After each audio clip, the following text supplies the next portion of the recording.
Folktale from Himachal Pradesh. When will spring arrive? The lake Chandra Tal lay in a valley beside Kunzam, the pass linking Lahaul with the Spiti river. In winter, the lake would have a frozen top. When summer came, the mountain slopes looked beautiful with thick green grass. The reflection of the snow-capped peaks on the rivers of Chandra Tal made a lovely sight, inviting shepherds from the nearby villages who would come with their flocks of sheep.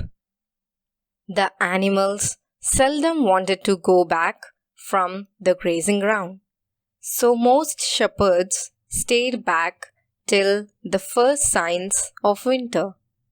Nima belonged to Hansi, a village nearest to Chandra Tal. He lived with his brother and wife Dolma, who was a shoe of a woman. In winter, when young Nima remained at home, she would give him all kinds of chores like chopping wood and fetching water. The woman had a sharp tongue and she nagged him from morning till night, which fortunately came sooner in winter, and Nima could rest his limbs. Dolma would tell him, "You get a wife for yourself to help you and help me, and you can have all the rest you want." Nima always waited for summer, for that was the time when his main chore was to take the sheep to the grazing ground on the green slopes of the mountains. He took the sheep along carrying the rations that Dolma gave him. The sheep loved to walk up the hills and frolic themselves when their feet touched the green grass. Nima would leave the animals to themselves and get busy in tidying up one of the caves, putting away his rations in a safe corner and building a pen for the sheep when they returned before it became dark. Once all this is done, he stretched himself on the dry leaves in front of the cave, lazily watching the clouds over the Mulkila mountain, sometimes hiding behind the peaks and at other times coming out casting shadows on the mountain slopes. He had all the time before him. By evening, he joined the sheep, calling them back to the pen he would have left open for them to enter in a line, so that he could count them and make sure that all the sheep were inside. He then ate his meal and lay down, dreaming of the fairy of Chandra Tal, about whom people talked much.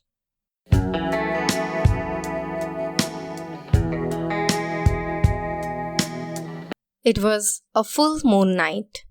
Nima was sitting by the fireside not far away from the lake. He was not sleepy and not thinking of anything, as he was fascinated by the reflection of the moon on the placid waters of Chandra Tal. Was it his imagination? He wondered, but he was certain that he did hear a woman's voice. He turned round and saw a beautiful young woman, dressed in a fine white frock. She was standing near the edge of the lake.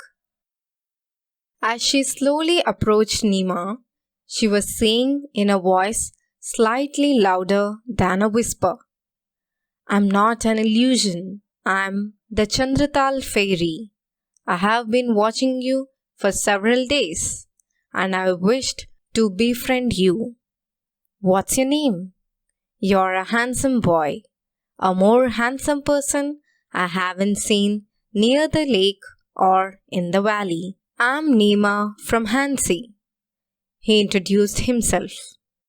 I come here with my sheep in summer. I've heard a lot about the Chandra Tal fairy, though nobody seems to have ever seen her. He put out a big smile. Nima, whenever you come here, it is spring for me, and when you go away, it is winter, said the fairy endearingly. Looking at you, lying asleep, always gave me joy.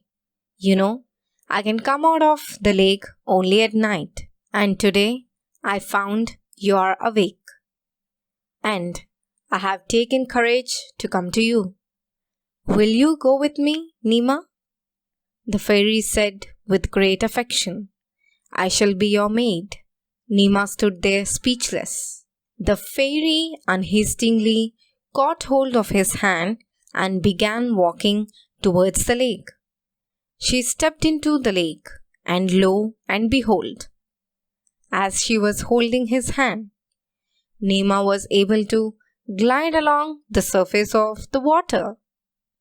When they reached the middle of the lake, the fairy took out a magic wand which she waved up and down. The water parted to reveal steps, by which they both climbed down and stepped into a beautiful palace. The walls were studded with diamonds, which twinkled like stars in a dark night. The floor glittered as if it was paved with golden plates. Hundreds of fairies emerged from all over the palace to lead them to the inner rooms.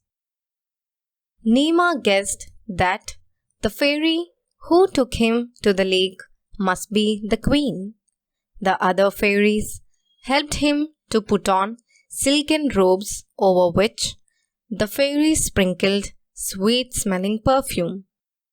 They now brought delicious fruits and a sweet drink in golden glasses, on golden trays for the fairy queen and Nima. A fan was put into her hands. It was made of butterfly wings. As she fanned him, Nima soon fell asleep. At the crack of dawn, he woke up, and the fairy queen brought him back to the lake and left him at the edge of Chandra Tal, promising to meet him again at night. Nima hurried to let out his sheep from the pen. The fairy queen met Nima every night and took him to her palace and brought him back the next morning. During the day, he found time to recall his visits to the fairyland.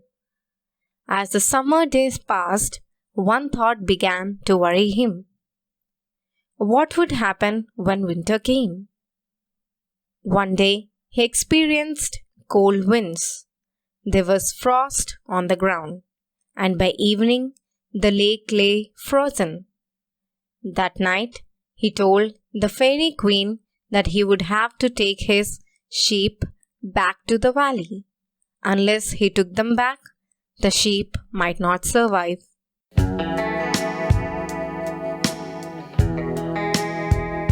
The fairy queen was sad.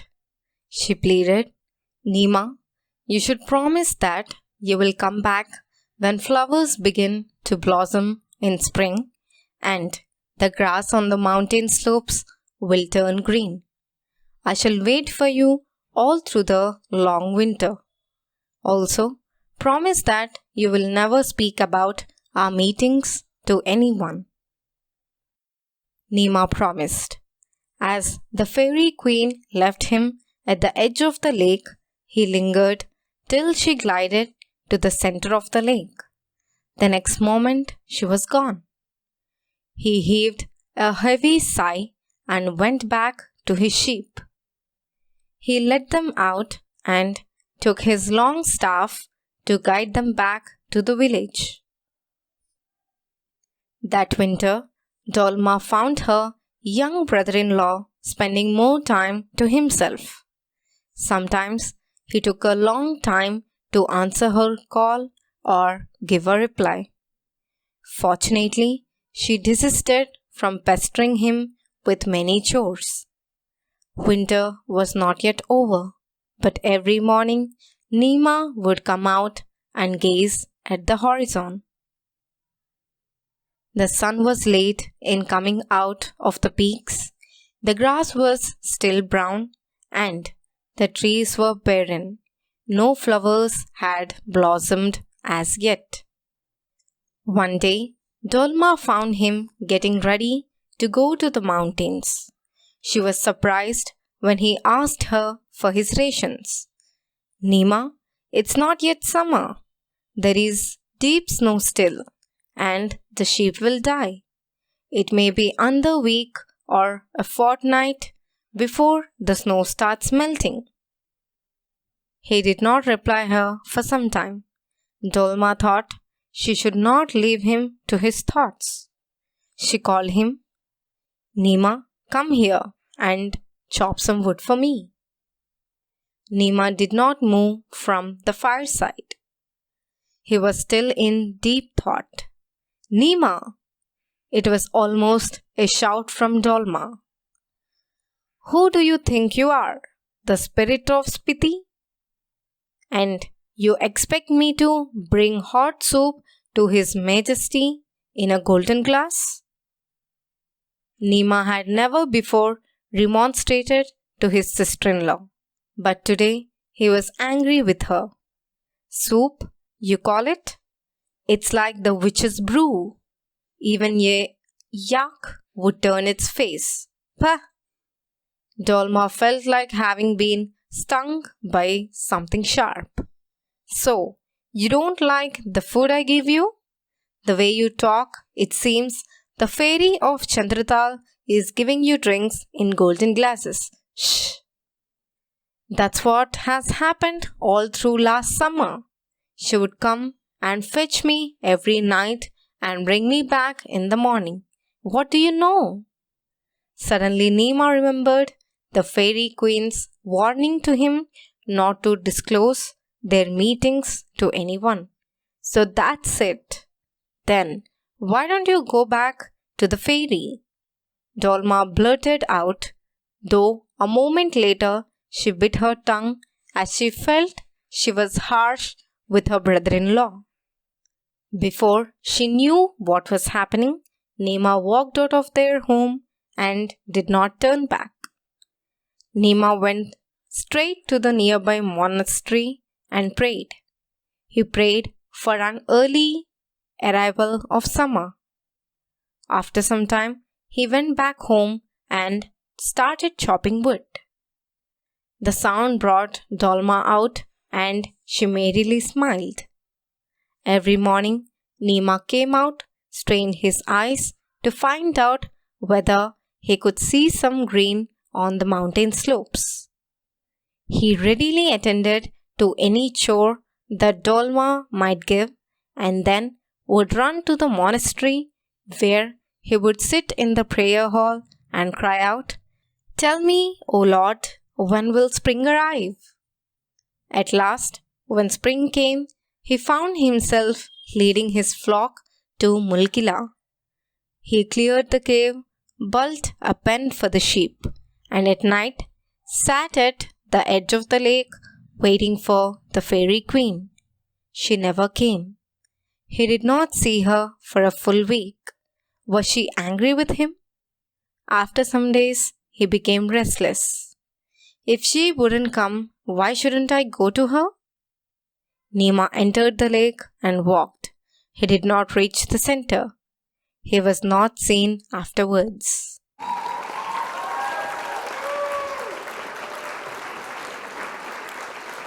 Dhanyavad. Thank you.